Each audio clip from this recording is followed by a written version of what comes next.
Hai, halo, apa kabar? Di video kedua ini kita akan fokus untuk membahas bagaimana melibatkan pasangan kita untuk tetap merasa berharga di dalam pernikahan jarak jauh. Oke, kita saksikan ya diskusinya.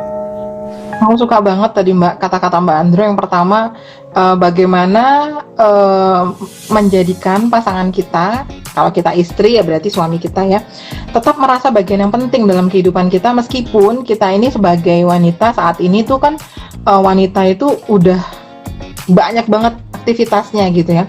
Dan seringkali kita juga memiliki ruang untuk beraktualisasi diri itu yang membuat kita tuh merasa dihargai, dihormati, kemudian juga merasa berarti di luar rumah gitu.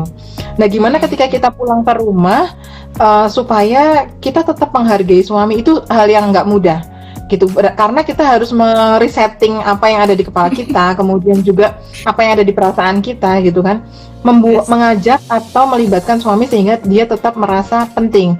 Kemudian yang kedua tadi Mbak Andro juga mengatakan bahwa ini adalah balancing rumah tangga, pernikahan itu adalah tentang keseimbangan, menyeimbangkan diri kita sebagai istri, bagaimana supaya tetap menjadikan rumah tangga kita ini tetap hangat seperti itu ya Mbak ya. Aku mau sharing Mbak sedikit. Zaman aku kerja dulu, sekarang kan udah lagi kuliah nih. Zaman aku kerja dulu tuh salah satu yang aku sering lihat ya. Nah, mungkin nanti teman-teman bisa googling, itu adalah Indra Nooyi. Tulisannya tuh Indra Nooyi. Indra Nooyi ini adalah wanita India pertama yang menjadi CEO-nya Pepsi gitu.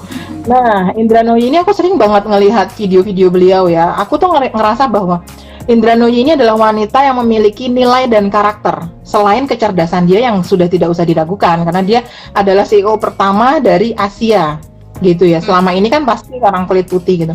Indra Nooyi ini mengatakan di salah satu videonya adalah bahwa ketika dia pulang dari kantor ya, artinya dia memimpin suatu perusahaan dengan jumlah pegawai yang sangat besar, dengan bisnis yang sangat besar juga gitu ya. Siapa yang di dunia ini nggak ngerti Pepsi gitu kan?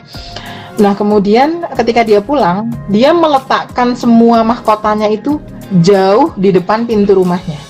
Jadi ketika dia masuk ke rumah, bahkan pada saat itu dia menceritakan dia tuh habis dapat promosi jabatan. Ketika dia masuk ke rumah gitu ya, kebetulan ibunya Indra Nooyi ini tinggal satu rumah gitu. Dia bilang, "Nooyi, susu anak-anakmu habis, pergi ke supermarket beli." gitu.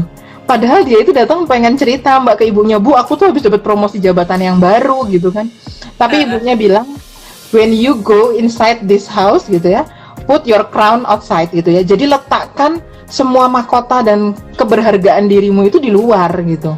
Karena ketika kita ada di dalam rumah itu tugas kita ya sebagai istri dan ibu, seperti itu ya Mbak Andro ya.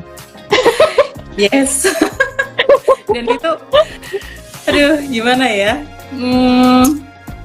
Challenging banget gitu.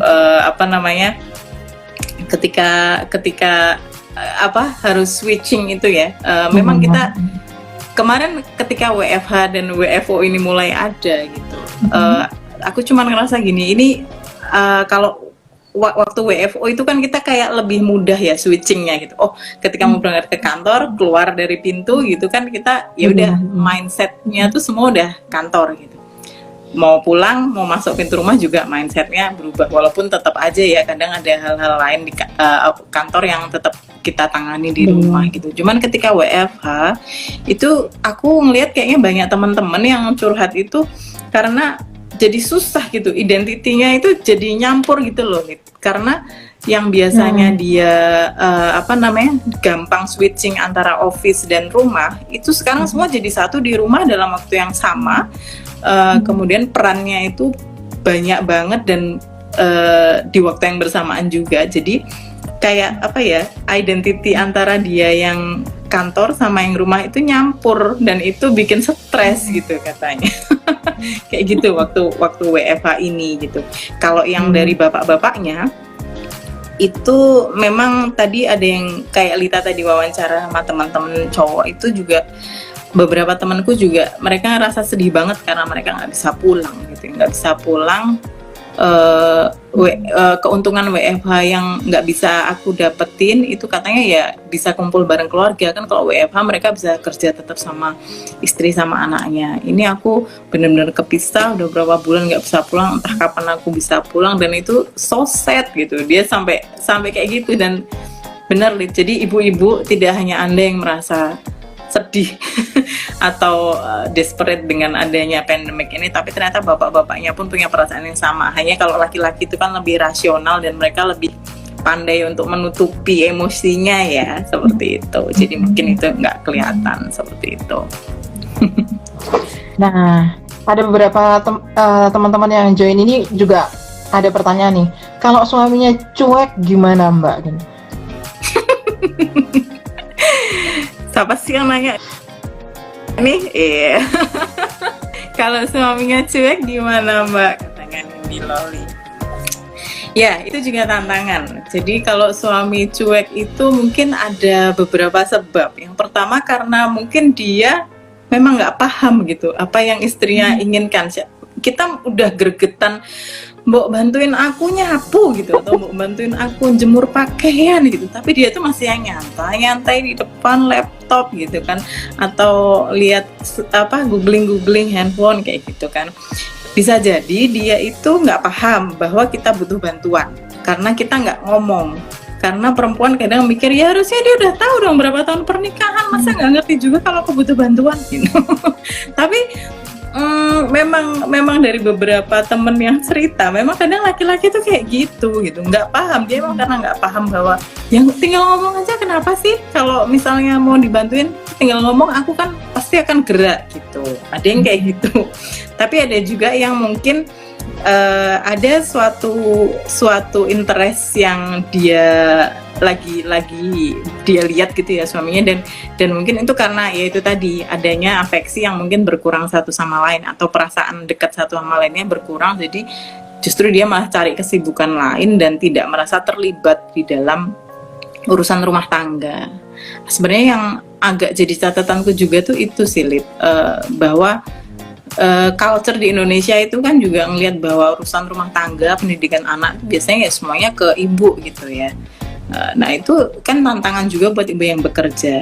Aku lihat beberapa waktu yang lalu di IG-nya Lita bahwa suaminya Lita ini luar biasa ya. Dia juga ketika Lita nggak bisa mendampingi anak-anaknya untuk gathering, itu suaminya yang gathering. Mungkin yang lain-lainnya tuh yang nggak dampingin gathering, mama-mama gitu ya. Tapi suaminya Lita mau melibatkan dirinya untuk nemenin anak-anak gathering, which is mungkin teman-temannya tuh ibu-ibu gitu ya. Dan itu menurut saya luar biasa banget cara pembagian tugasnya, kemudian ya betul-betul menyadari bahwa pernikahan ini ya memang tugas kita berdua gitu, nggak peduli itu urusan anak, urusan pekerjaan rumah tangga gitu ya, kita harus bicarakan bersama-sama. Tapi sekali lagi bahwa saya tidak bilang bahwa rumah tangga yang memang misalnya ibunya fully untuk ngurusi rumah tangga dan bapaknya kerja itu juga nggak bagus, itu pun bagus gitu. Semua itu dikembalikan lagi ke rumah tangga masing-masing. Stylenya itu tidak bisa kita samaratakan karena memang yang paling tahu dinamikanya dan yang paling tahu yang terbaik itu stylenya seperti apa ya pasangan itu sendiri gitu. Ada yang nyaman seperti itu, tapi ada juga yang nyaman seperti ini, dan itu tadi seperti Lita bilang battle-nya itu beda-beda gitu. Jadi kita memang tidak bisa menyamaratakan rumah tangga yang sempurna itu seperti apa. Itu kembali ke individu masing-masing seperti itu. Ya. Itu harus digarisbawahi ya Mbak Andro ya, bahwa setiap rumah tangga itu memiliki komitmen dan values-nya sendiri gitu. Nah, yang menjadikan setiap rumah tangga itu menjadi positif itu adalah ketika antar anggota keluarga yang berada di dalamnya itu bisa menghargai setiap values gitu. Jadi ya kalau misalnya suami kita punya values tertentu, misal contoh nggak mau diganggu kalau lagi kerja, ya kita jangan coba-coba ganggu gitu.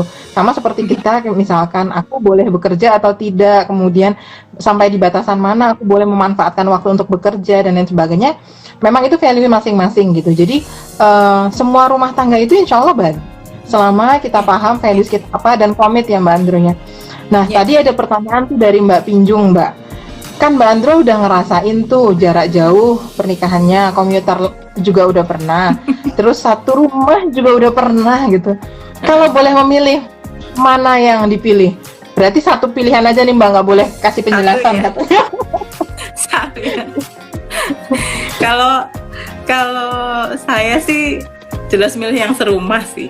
Saya lebih milih yang serumah kalau boleh memilih ya gitu. Cuman memang ya inilah keadaan harus membuat saya sikon harus membuat ada dinamika seperti ini, dan sebenarnya itu di awal pernikahan sama suami itu juga sudah sempat diobrolin gitu, karena tahu bahwa dua-duanya bekerja di instansi yang kemungkinan pindah-pindahnya itu cukup besar, apalagi di instansi suami saya. Jadi memang itu sudah saya setting dari awal gitu loh. Maksudnya kalaupun memang nanti harus berpindah-pindah ataupun terpisah itu ya insya Allah saya siap gitu. Itu hal yang perlu dikomunikasikan juga di awal. Dan sebenarnya kalau ada juga ini Lid, yang bikin kuat itu, kalau menurut saya sepakat sama ada jurnal kemarin yang saya baca juga tentang marriage itu, bahwa yang membuat pasangan long distance itu memilih untuk tetap bukan memilih untuk tetap long distance, maksudnya mereka kuat jalani long distance, itu yang membuat mereka kuat adalah pandangan bahwa long distance ini atau jarak ini itu hanya untuk sementara gitu. Jadi mereka itu kayak kalau kalimat persisnya itu di risetnya itu dia bilang bahwa perasaan sementara ini itu menjadi pendukung utama bagi para pelaku LDM untuk bertahan.